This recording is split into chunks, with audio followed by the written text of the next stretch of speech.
Welcome to Simplified UPSC by PPP, where we listen, learn, and grow together. Detailed lecture notes in English and Hindi, plus practice questions for prelims and mains, only on our Telegram channel. Link in description. Like and subscribe for more.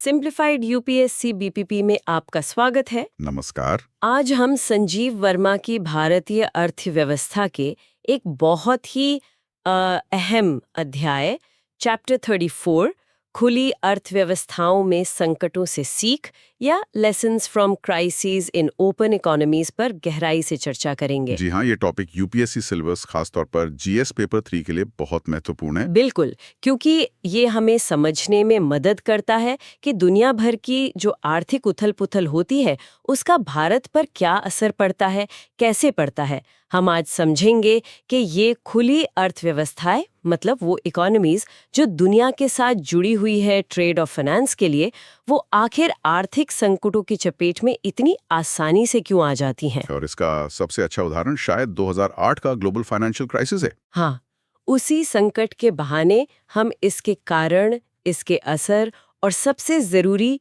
इससे क्या सबक मिले उन्हें खंगालेंगे। ये सब UPSC परीक्षा के लिए काफी काम का साबित होगा। चलिए शुरू करते हैं। तो सबसे पहला सवाल मन में यही आता है कि ये खुली अर्थव्यवस्थाओं में ये आर्थिक संकट आते ही क्यों हैं? देखिए, होता क्या है कि जब कोई देश अपनी अर्थव्यवस्था को मतलब वैश्विक व्यापार और पूंजी प्रवाह यानी कैपिटल फ्लोज के लिए खोलता है, हाँ, तो वो अंतर्राष्ट्रीय बाजारों के उतार चढ़ाव से सीधे जुड़ जाता है। अच्छा। और 2008 का संकट दिखाता है कि ये जुड़ाव कितना गहरा हो सकता है। इसकी शुरुआत तो अमेरिका में हुई। हाँ, अमेरिका से शुरू हुआ था। जी, और इसके मूल में दो मुख्य कारण थे। एक तो जरूरत से ज्यादा उधार लेकर जोखिम उठाना, जिसे कहते हैं ओवर लेवरेजिंग, हाँ। और दूसरा था सब प्राइम मॉर्गेज संकट। जब पूंजी इतनी आसानी से सरहदें पार कर सकती हैं, तो एक देश का संकट वो देखते देखते पूरी दुनिया में फैल रहा था। यहाँ कुछ बेसिक डेफिनेशन समझना जरूरी है जो प्रीलिम्स के लिहाज से भी इंपॉर्टेंट है। हाँ, बिल्कुल, बताइए। खुली अर्थव्यवस्था या ओपन इकोनॉमी, ये वो है जो दूसरे देशों के साथ गुड्स, सर्विसेज और खासकर कैपिटल का लेन देन आसानी से करती है। ठीक है। ओवर लीवरेजिंग, इसका मतलब है अपनी पूंजी के मुकाबले कई गुना ज्यादा उधार लेकर निवेश करना या संपत्ति बनाना। अच्छा, मतलब लिवरेज का बहुत ज्यादा इस्तेमाल। हाँ, इससे मुनाफा तो बढ़ सकता है पर रिस्क भी कई गुना बढ़ जाता है। ओके, और सब प्राइम मॉर्गेजेस ये अमेरिका में उन लोगों को दिए गए होम लोन्स थे जिनकी लोन चुकाने की क्षमता मतलब क्रेडिट हिस्ट्री थोड़ी कमजोर थी। अच्छा, जिनकी हिस्ट्री ठीक नहीं थी उनको भी लोन दे दिए गए। जी, फिर इन हजारों लोन्स को मिलाकर बड़े जटिल से फाइनेंशियल प्रोडक्ट्स बनाए गए जिन्हें मॉर्गेज बैक्ड सिक्योरिटीज MBS कहा गया। MBS, हाँ, सुना है। यही वो इंस्ट्रूमेंट्स थे जिन्होंने अमेरिका के हाउसिंग मार्केट का जो रिस्क था उसको दुनिया भर के बैंकों और निवेशकों तक पहुंचा दिया। बिल्कुल, और यहीं से एक संभावित मेंस प्रश्न जुड़ता है। जैसा 2013 के आसपास जीएस पेपर 3 में वैश्विक वित्तीय संकट और भारत पर उसके प्रभाव को लेकर सवाल पूछे भी गए हैं। हाँ, ये थीम इंपॉर्टेंट रही है। सवाल कुछ ऐसा बन सकता है, 2008 के वैश्विक वित्तीय संकट के लिए जिम्मेदार प्रमुख कारकों का विश्लेषण करें। इसने भारत जैसी उभरती अर्थव्यवस्थाओं को कैसे प्रभावित किया और इससे क्या महत्वपूर्ण सबक सीखे गए हैं। तो इसका अगर हम विश्लेषण करें तो मुख्य कारक क्या थे? एक तो अमेरिकी वित्तीय संस्थानों का, खासकर इन्वेस्टमेंट बैंकों का जरूरत से ज्यादा लिवरेज लेना। हाँ, वो ओवर लेवरेजिंग वाली बात। बिल्कुल, कई जटिल और क्या कहते हैं ओपेक, गैर पारदर्शी MBS का बड़े पैमाने पर फैल जाना, जिनकी असलियत किसी को पता ही नहीं थी। सही। और क्रेडिट रेटिंग एजेंसियों की विफलता भी थी जिन्होंने इन जोखिम भरे प्रोडक्ट्स को भी अच्छी रेटिंग दे दी। हाँ, AAA रेटिंग दे दी कई बार तो। और अंततः जब सब प्राइम उधारकर्ता लोन नहीं चुका पाए तो इन MBS की वैल्यू एकदम से गिर गई, ढह गई। और फिर वो संकट फैलता गया। हाँ, ये संकट सिर्फ अमेरिका या यूरोप तक ही नहीं रहा, एक संक्रमण प्रभाव या कंटेजन इफेक्ट देखने को मिला। हाँ। मतलब बीमारी की तरह एक बाजार से दूसरे बाजार में ये संकट फैल गया। बिल्कुल। विकसित देशों में डिमांड गिरी, प्रोडक्शन घटा, बेरोजगारी बढ़ी, लीमन ब्रदर्स जैसे बड़े नाम दिवालिया हो गए। भारत पर अगर देखें तो जो सीधा वित्तीय असर था वो सीमित था। ऐसा क्यों?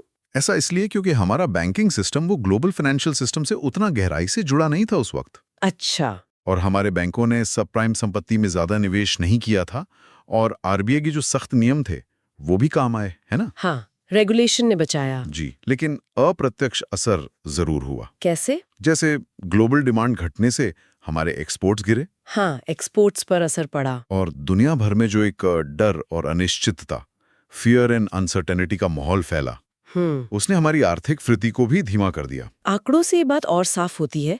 संकट से ठीक पहले अमेरिका के टॉप 5 इन्वेस्टमेंट बैंकों की कुल संपत्ति करीब $4 ट्रिलियन थी बाप रे। और उनकी अपनी पूंजी इक्विटी कैपिटल वो महज $200 बिलियन के आसपास थी। यानी 20 गुना से ज्यादा का लिवरेज। जी हाँ, औसतन। कुछ डेरिवेटिव्स मार्केट्स में तो ये 90 गुना तक बताया जाता है। ये बहुत ज्यादा रिस्क था। बिल्कुल। भारत के लिहाज से देखें तो 2008-9 में हमारे एक्सपोर्ट्स में लगभग एक दशक में पहली बार गिरावट आई थी। अच्छा, 10 साल में पहली बार? हाँ, ये दिखाता है कि हम वैश्विक अर्थव्यवस्था से कितने जुड़े हुए हैं। तो प्रीलिम्स के लिए यहाँ कौन से शब्द याद रखने जरूरी हैं? देखिए, सब prime crisis, MBS, over leveraging और कंटेजन इफेक्ट, ये टर्म्स बहुत महत्वपूर्ण हैं। ठीक है। तो जब ये संकट आया तो दुनिया भर की सरकारों और सेंट्रल बैंकों ने जिस तरह से मिलकर और तेजी से कदम उठाए, वो भी अपने आप में काफी अभूतपूर्व था। हाँ, एक सामूहिक हस्तक्षेप या कलेक्टिव इंटरवेंशन देखने को मिला, जिसकी वजह से शायद जो 1930s जैसी महामंदी थी, ग्रेट डिप्रेशन, वो दोहराने से बच गई। बिल्कुल। ये हस्तक्षेप मुख्य रूप से 2 तरह के थे। कौन कौन से? पहला, बेलआउट पैकेजेस। जैसे अमेरिका ने अपने बड़े वित्तीय संस्थानों को डूबने से बचाने के लिए सरकारी खजाने से पैसा दिया। टार प्रोग्राम था उनका, ट्रबल्ड एसेट रिलीफ प्रोग्राम। हाँ, टार्प। और दूसरा था प्रोत्साहन पैकेजेस, स्टिमुलस पैकेजेस। इसमें भारत समेत कई देशों ने अर्थव्यवस्था को मंदी से उबारने के लिए सरकारी खर्च बढ़ाया। अच्छा। और टैक्स ने कटौती की ताकि लोगों के हाथ में पैसा आए और डिमांड बढ़े। इसे फिस्कल लूजनिंग कहते हैं ना, विस्तारवादी राजकोषीय नीति। बिल्कुल, फिस्कल लूजनिंग। और इसके साथ ही अमेरिका के फेडरल रिजर्व जैसे बड़े सेंट्रल बैंकों ने ब्याज दरें घटाकर लगभग 0 कर दी। हाँ, इंटरेस्ट रेट्स बहुत कम हो गए थे। और एक खास मौद्रिक नीति अपनाई जिसे क्वांटिटेटिव ईजिंग, QE कहते हैं। QE, ये क्या होता है? QE में सेंट्रल बैंक खुद बाजार से बड़े पैमाने पर बॉन्ड्स या दूसरी संपत्ति खरीदता है ताकि सिस्टम में पैसा, मतलब लिक्विडिटी, बढ़े और ब्याज दरें नीचे रहें। ओके, तो ये परिभाषाएं भी क्लियर होनी चाहिए। बेल आउट मतलब संकटग्रस्त जरूरी संस्थान को बचाने के लिए सरकारी मदद। जी। स्टिमुलस पैकेज मतलब मांग बढ़ाने के लिए फिस्कल पॉलिसी के उपाय, जैसे सरकारी खर्च या टैक्स कटौती। हाँ, ये सरकार करती है। और क्वांटिटेटिव ईजिंग एक मॉनेटरी पॉलिसी का टूल है जिसमें सेंट्रल बैंक एक तरह से पैसा छापकर सिस्टम में लिक्विडिटी डालता है। बिल्कुल। अब यहाँ एक दिलचस्प बहस छिड़ती है। किस बारे में? ये कदम जरूरी तो माने गए, लेकिन इनके लंबी अवधि के असर पर सवाल उठते हैं, खासकर QE को लेकर। क्या सवाल? ये आलोचना होती है कि अमेरिका और यूरोप में जो इतनी भारी मात्रा में लिक्विडिटी पैदा की गई QE से, हाँ, उसका बड़ा हिस्सा वहां की इकोनॉमी को पटरी पर लाने के बजाय हाँ, बेहतर रिटर्न की तलाश में भारत जैसे उभरते बाजारों, इमर्जिंग मार्केट्स में आ गया। अच्छा। इससे इन देशों में एसेट्स की कीमतें, जैसे स्टॉक मार्केट वगैरह, बढ़ी और महंगाई का दबाव भी बना। क्या ये नजरिया सही है? हाँ, ये आलोचना काफी हद तक वजन रखती है। QE की वजह से दुनिया में सस्ती पूंजी, मतलब चीप लिक्विडिटी, उपलब्ध हो गई। हाँ। तो निवेशक इस पैसे को लेकर भारत जैसे तेजी से बढ़ते बाजारों में आए, जहां उन्हें ज्यादा रिटर्न दिख रहा था। बिल्कुल। इससे हमारे स्टॉक मार्केट में तेजी आई, रुपए पर भी दबाव बना, लेकिन साथ ही महंगाई का खतरा भी बढ़ा और RBI के लिए अपनी मॉनेटरी पॉलिसी संभालना मुश्किल हो गया। हाँ, ये इंटरकनेक्टेडनेस दिखाता है पूरी ग्लोबल फाइनेंशियल सिस्टम का। बिल्कुल। संकट के बाद ये बात तो साफ हो गई कि सिर्फ फौरी तौर पर संकट टालने वाले उपायों से काम नहीं चलेगा, बल्कि पूरी वैश्विक वित्तीय प्रणाली में बुनियादी सुधारों, स्ट्रक्चरल रिफॉर्म्स की जरूरत है, जैसे बैंकों पर कड़े नियम, बेहतर निगरानी या सुपरविजन। सही कहा। और ये समझना भी जरूरी है कि 2008 का संकट वैश्वीकरण, ग्लोबलाइजेशन की विफलता नहीं थी। हाँ, ये बहुत लोग कहते हैं। बल्कि ये वित्तीय क्षेत्र में जरूरत से ज्यादा जोखिम लेने, पारदर्शिता की कमी और नियमों के अपर्याप्त होने का नतीजा था। तो यहाँ प्रीलिम्स के लिए क्या ध्यान रखें? देखिए, bailout, stimulus package, quantitative easing, QE क्या है ये पता हो, और फिस्कल पॉलिसी और मॉनेटरी पॉलिसी में क्या अंतर है ये क्लियर हो। ठीक है। और मेंस के लिए? मेंस के लिहाज से ये समझना जरूरी है कि संकट से निपटने में अंतर्राष्ट्रीय सहयोग, जैसे G20 का महत्व बढ़ गया था उस समय, हाँ, G20 काफी एक्टिव हो गया था। उसकी क्या भूमिका रही, इन नीतिगत उपायों यानी बेल आउट, स्टिम्युलस, QE की प्रभावशीलता कितनी थी और इनकी सीमाएं क्या थीं। जैसे वो मॉरल हैजर्ड का सवाल उठता है कि क्या बेल आउट से संस्थाएं भविष्य में और ज्यादा जोखिम लेने लगेंगी। बिल्कुल, ये एक बड़ा नैतिक सवाल है। तो इन सब वैश्विक घटनाओं और संकटों से भारत और दूसरी उभरती अर्थव्यवस्थाओं के लिए क्या सबक निकलते हैं? What are the lessons learned? सबसे पहला और शायद सबसे महत्वपूर्ण सबक है, अर्थव्यवस्था को दुनिया के लिए धीरे धीरे और सावधानी से खोलना चाहिए। Gradual and calibrated opening up, खासकर पूंजी खाता, कैपिटल अकाउंट को लेकर। मतलब विदेशी निवेश के आने जाने के नियमों को लेकर जल्दबाजी नहीं करनी चाहिए। ओके, ग्रेजुअलिज्म इज की। दूसरा सबक जुड़ा है पूंजी प्रवाह, कैपिटल फ्लोज के मैनेजमेंट से। अच्छा, खासकर जो पैसा छोटी अवधि के लिए आता जाता है, वॉलेटाइल शॉर्ट टर्म फ्लोज, उससे मैनेज करना जरूरी है। क्यों? क्योंकि अगर बहुत ज्यादा पैसा अचानक आ जाए तो महंगाई और एसेट बबल का खतरा रहता है, जैसे रियल एस्टेट या स्टॉक मार्केट में। और अगर निकलने लगे तो? और अगर वही पैसा अचानक निकलने लगे, कैपिटल आउटफ्लो, तो रुपए की कीमत गिर सकती है और फाइनेंशियल मार्केट्स में अस्थिरता आ सकती है। हाँ, ये तो हमने देखा भी है कई बार। तीसरा सबक? तीसरा, अपनी घरेलू वित्तीय प्रणाली, डोमेस्टिक फाइनेंशियल सिस्टम को मजबूत बनाना बहुत जरूरी है। कैसे? बैंकों और वित्तीय संस्थानों के लिए सख्त नियम हो, प्रूडेंशियल रेगुलेशंस हो, वो जरूरत से ज्यादा लीवरेज न लें और उनकी निगरानी, सुपरविजन ठीक से हो। मतलब एक मजबूत रेगुलेटरी और सुपरवाइजरी फ्रेमवर्क होना चाहिए। ठीक है। और चौथा? चौथा सबक थोड़ा कह सकते हैं दार्शनिक है पर महत्वपूर्ण है। बताइए। कि बाजार व्यवस्था, मार्केट मैकेनिज्म जरूरी है, लेकिन उसे पूरी तरह बेलगाम नहीं छोड़ा जा सकता। हाँ, एक स्तर पर भी जरूरत अत्यधिक नियमों और रेगुलेशन की नहीं है, बल्कि बेहतर निगरानी और पर्यवेक्षण, सुपरविजन की है, ताकि जोखिम समय पर पकड़े जा सकें। बिल्कुल। और खुली अर्थव्यवस्थाओं की अपनी कमजोरियां, वल्नरेबिलिटीज भी हैं जिन पर ध्यान देना होगा, है ना? जी हाँ, वे बाहरी झटकों, एक्सटर्नल शॉक्स के प्रति ज्यादा संवेदनशील होती है। जैसे किसी बड़े देश में मंदी आ जाए या तेल की कीमतें अचानक बढ़ जाएं। या किसी और देश में वित्तीय संकट आ जाए तो उसका असर हम पर भी पड़ेगा। हाँ, वो कंटेजन का खतरा हमेशा बना रहता है। बिल्कुल, रिस्क ऑफ कंटेजन। और यहीं पर अर्थशास्त्र का एक मशहूर सिद्धांत, असंभव त्रिमूर्ति या इम्पॉसिबल ट्रिनिटी या ट्रायलेमा भी रेलेवेंट हो जाता है। इम्पॉसिबल ट्रिनिटी, ये क्या है? ये सिद्धांत कहता है कि कोई भी देश एक ही समय पर साइमल्टेनियसली ये तीनों चीजें एक साथ हासिल नहीं कर सकता। अच्छा, कौन सी तीन चीजें? एक, स्वतंत्र मौद्रिक नीति, मतलब इंडिपेंडेंट मॉनेटरी पॉलिसी, अपनी मर्जी से ब्याज दरें तय करना। दूसरा, एक स्थिर विनिमय दर, फिक्स्ड एक्सचेंज रेट। और तीसरा, पूंजी का पूरी तरह मुक्त प्रवाह, फ्री कैपिटल मोबिलिटी। तीनों एक साथ नहीं हो सकती? नहीं, उसे इनमें से कोई दो चुनने पड़ते हैं और तीसरा छोड़ना पड़ता है। अच्छा, संकट के समय यह चुनाव और भी मुश्किल हो जाता। तो भारत ने क्या रास्ता चुना है? भारत ने आमतौर पर स्वतंत्र मौद्रिक नीति और पूंजी प्रवाह पर कुछ नियंत्रण रखते हुए विनिमय दर को प्रबंधित तरीके से घटने बढ़ने देने, यानी मैनेज्ड फ्लोट का रास्ता चुना है। मैनेज्ड फ्लोट, ठीक है।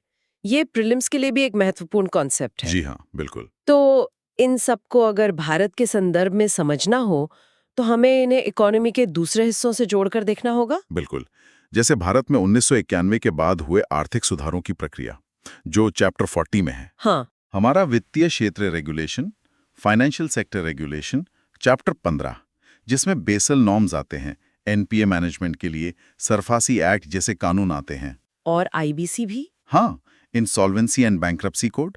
और हमारी विनिमय दर प्रबंधन नीति, exchange rate management policy, chapter 29, managed float system. ये सब नीतियां कहीं ना कहीं इन वैश्विक अनुभवों और संकटों से सीखे गए सबकों को दर्शाती हैं। उदाहरण के लिए बेसल नॉर्म्स, ये बैंकों के लिए न्यूनतम पूंजी पर्याप्त अनुपात, कैपिटल एडिक्वेसी रेशियो, CAR तय करते हैं, ताकि बैंक झटके सह सके। बिल्कुल, ताकि अगर उनके लोन डूबे तो बैंक खुद उस झटके को सह सकें।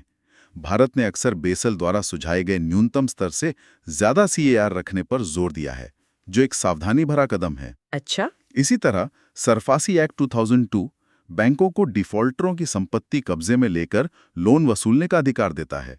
इससे एनपीए की समस्या से निपटने में मदद मिलती है। और फिर आईबीसी 2016 आया। जी, वो इसी दिशा में एक बड़ा कदम था, ये सब वित्तीय स्थिरता, फाइनेंशियल स्टेबिलिटी बढ़ाने के उपाय हैं। तो यहाँ एक और मेंस प्रश्न की रूपरेखा बनती है जो यूपीएससी अक्सर पूछता है हाँ, कि वैश्विक वित्तीय संकटों के अनुभव से भारत ने अपनी पूंजी खाता प्रबंधन नीति, कैपिटल अकाउंट मैनेजमेंट पॉलिसी और वित्तीय क्षेत्र की स्थिरता, फाइनेंशियल सेक्टर स्टेबिलिटी के संबंध में क्या प्रमुख सबक सीखे हैं। इन नीतियों का आलोचनात्मक मूल्यांकन करें। हाँ, इस तरह के सवाल GS3 में पूंजी प्रवाह, FDI, FII और वित्तीय स्थिरता पर 2013 के बाद कई बार देखे हैं। तो अगर मूल्यांकन करें तो भारत का वो कैलिब्रेटेड दृष्टिकोण, मतलब पूंजी खाते को धीरे धीरे और सोच समझकर खोलने की नीति, हाँ, कैलिब्रेटेड अप्रोच, और बैंकों के लिए सख्त नियम जैसे ऊंचा CRAR, ये निश्चित रूप से 2008 जैसे संकटों के सीधे असर को कम करने में मददगार साबित हुए। जी। भारत ने अस्थिर शॉर्ट टर्म कर्जों पर सीमाएं रखी, FPI निवेश पर नजर रखी, और RBI ने समझदारी भरे मैक्रो इकोनॉमिक मैनेजमेंट में, जिसमें पर्याप्त विदेशी मुद्रा भंडार फॉरेक्स रिजर्व्स बनाना भी शामिल है, अहम भूमिका निभाई। बिल्कुल। लेकिन आलोचनात्मक नजर से देखें तो चुनौतियां अब भी हैं, है ना? हाँ, चुनौतियां तो है। बैंकों में NPA की समस्या पूरी तरह हल नहीं हुई है, खासकर सरकारी बैंकों PSBs में। हाँ, NPA अभी भी एक मुद्दा है। वित्तीय क्षेत्र में और सुधारों की गुंजाइश है, और दुनिया से जुड़ने के बाद पूंजी प्रवाह को मैनेज करना वो तो एक लगातार चलने वाली चुनौती है। उसके लिए हमेशा तैयार रहना पड़ता है। तथ्यों की बात करें तो भारत ने पूंजी के बाहर जाने, कैपिटल आउटफ्लोज पर कुछ नियंत्रण अभी भी रखे हैं, खासकर भारतीय नागरिकों और कंपनियों के लिए। अच्छा। RBI जरूरत पड़ने पर विदेशी मुद्रा बाजार में हस्तक्षेप, इंटरवेंशन करके रुपयों की अत्यधिक अस्थिरता को रोकता है। हाँ, RBI इंटरवीन करता है। भारतीय बैंक बेसल 1 और 2 मानकों के अनुरूप थे और अब बेसल 3 को लागू कर रहे हैं, जो संकट के बाद बने और भी सख्त नियम हैं। ठीक है। और NPA समाधान के लिए सारफेसी एक्ट और IBC जैसे कानूनी हथियार मौजूद हैं। तो ये सारे terms, capital account convertibility, CAC, Basel norms, SARFAESI act, IBC, impossible Trinity, ये प्रीलिम्स के नजरिए से बहुत महत्वपूर्ण है। जी हाँ, इन पर सवाल बन सकते हैं। तो संक्षेप में आज हमने देखा कि खुली अर्थव्यवस्थाओं में संकट एक सच्चाई है, और जैसे जैसे दुनिया एक दूसरे से ज्यादा जुड़ रही है, ग्लोबल इंटीग्रेशन बढ़ रहा है, ये जोखिम भी बढ़ रहा है। बिल्कुल। 2008 के संकट ने खास तौर पर अत्यधिक लेवरेजिंग, जटिल और अपारदर्शी वित्तीय उत्पादों, ओपेक फाइनेंशियल प्रोडक्ट्स और रेगुलेटरी खामियों के खतरों को उजागर किया। भारत जैसी उभरती अर्थव्यवस्थाओं के लिए सबक साफ है। उदारीकरण, लिबरलाइजेशन सावधानी से और धीरे धीरे हो। जी। अपने घरेलू संस्थानों, डोमेस्टिक इंस्टीट्यूशंस को मजबूत बनाएं, समझदारी भरी राजकोषीय और मौद्रिक नीतियां, prudent fiscal and monetary policies अपनाएं, और पूंजी के आने जाने, कैपिटल फ्लोज का प्रभावी ढंग से प्रबंधन करें। हाँ, वैश्विक संकटों से निपटने के लिए दुनिया के देशों का मिलकर काम करना, कलेक्टिव ग्लोबल एक्शन जरूरी है। लेकिन असली और टिकाऊ समाधान वो तो संरचनात्मक सुधारों, स्ट्रक्चरल रिफॉर्म्स और बेहतर वैश्विक शासन, बेटर ग्लोबल गवर्नेंस में ही है। ये याद रखना भी महत्वपूर्ण है कि इन संकटों का मतलब ये नहीं कि वैश्वीकरण या ग्लोबलाइजेशन खत्म हो गया है या होना चाहिए। हाँ, ये पॉइंट अहम है। बल्कि ये संकट हमें एक ज्यादा जिम्मेदार, समावेशी और टिकाऊ वैश्विक व्यवस्था, a more responsible, inclusive and sustainable global order बनाने की जरूरत की याद दिलाते हैं। बिल्कुल।